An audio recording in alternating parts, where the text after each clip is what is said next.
Hey there, today we're going to be talking about how to make friends using a friend making app specifically called Bumble BFF, which stands for Bumble for Friends. Now, if you're familiar with the regular Bumble dating app, you might know that it has a mode called Bumble BFF, which you can toggle on, and basically it transforms your dating profile into a Bumble for Friends profile. However, for the sake of this video, we are going to be talking about the dedicated standalone Bumble BFF app.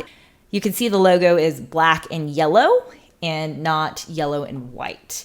Now, the reason why we are going to be talking specifically about this app is because there are a few more features and functionality that aren't available in the dating app. So today what we're going to do is we're going to go over 5 tips for making friends on Bumble BFF.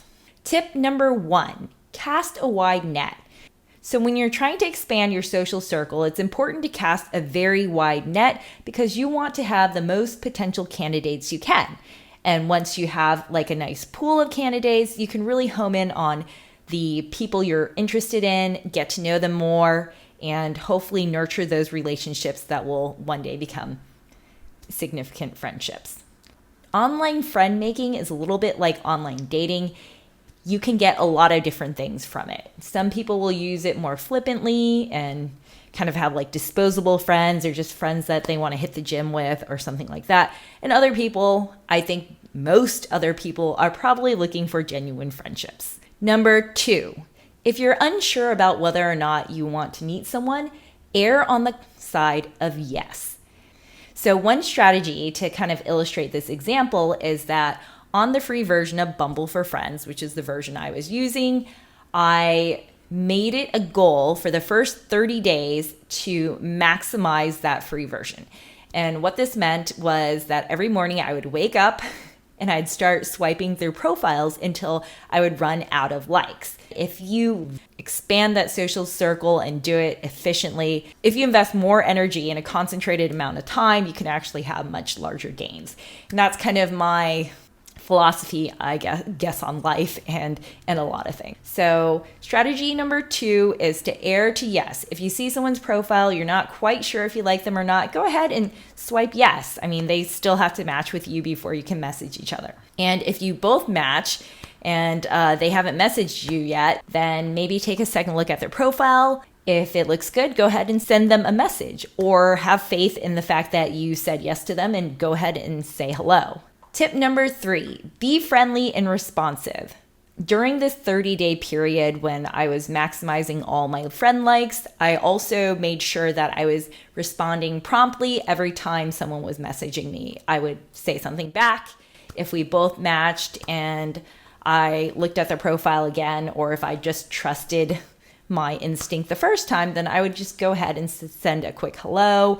If there's anything you have in common with your like chosen hobbies or identity or what you believe in, it has a limit of, well, it kind of changes, but I think right now it has a limit of 5 different things you choose. And if you both choose the same thing, like rock climbing or swimming, it'll show up highlighted at the top of their profile. So it's really nice the way the Bumble app does it. It limits how much information you can put on there, but that's also great because you have less like information overload on each person. And I think once you start talking to them, you'll get a pretty good feel of whether or not you might like to meet with them in person. And even if you don't hit it off, I think, the cost is very low, right? It's just an hour or 30 minutes of your life, and it lets you know that you put out a good effort to achieve your goal, which is to enrich your life with more meaningful friendships. Tip number 4, post the right photos. So right now on Bumble BFF, you can upload up to 5 photos. I would recommend your default photo being a high resolution portrait. Looking friendly, hopefully, smiling, ideally. I can show you what mine looks like or what it looked like during my first 30 days. I do like to change it up every now and then. Then I would also recommend having 2 photos at least showing you and your current friends. Now, if you don't have any friends, maybe you can use pictures of you and your family. If you don't have family, maybe you and your coworkers, or if you don't have coworkers, maybe you and your neighbors. So to recap, I would say have one high resolution portrait as your default, 2 pictures with friends, families, coworkers, colleagues, whatever. And then the remaining 3 photos should be of you doing things you like, whether that's going out to eat, being at a concert, going bowling. Just have some pictures of you actively engaging in your hobbies. Tip number 5. Now, my last and final piece of advice would be to keep in mind that you want your profile to reflect who you are right now. Who are you right now at this point in your life? What are you doing?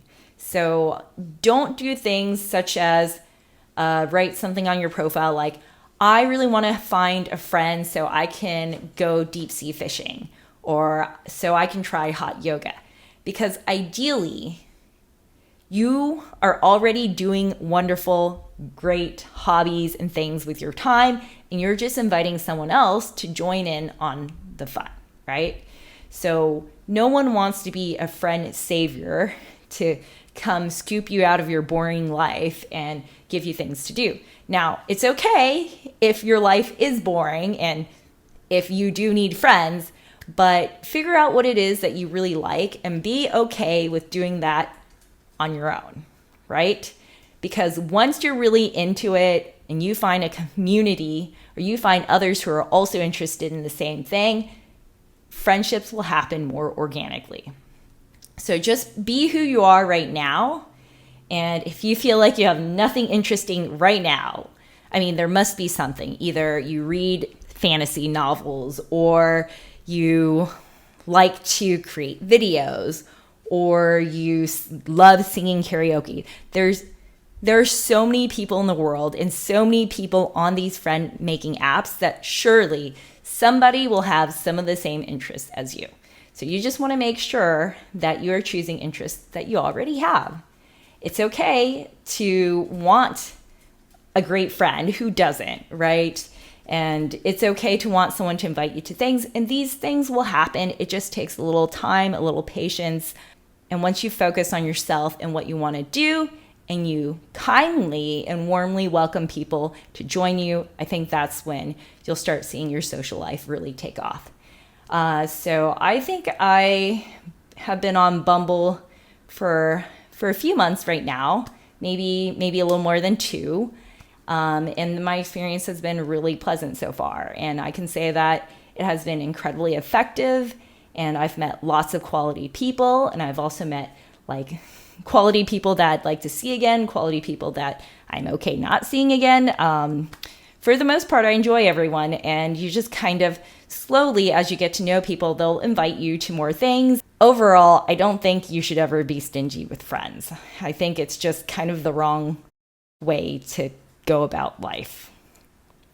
But that's just my 2 cents. I hope you enjoyed it, found something valuable. If you have any feedback or questions for me, please drop it in the comment section below.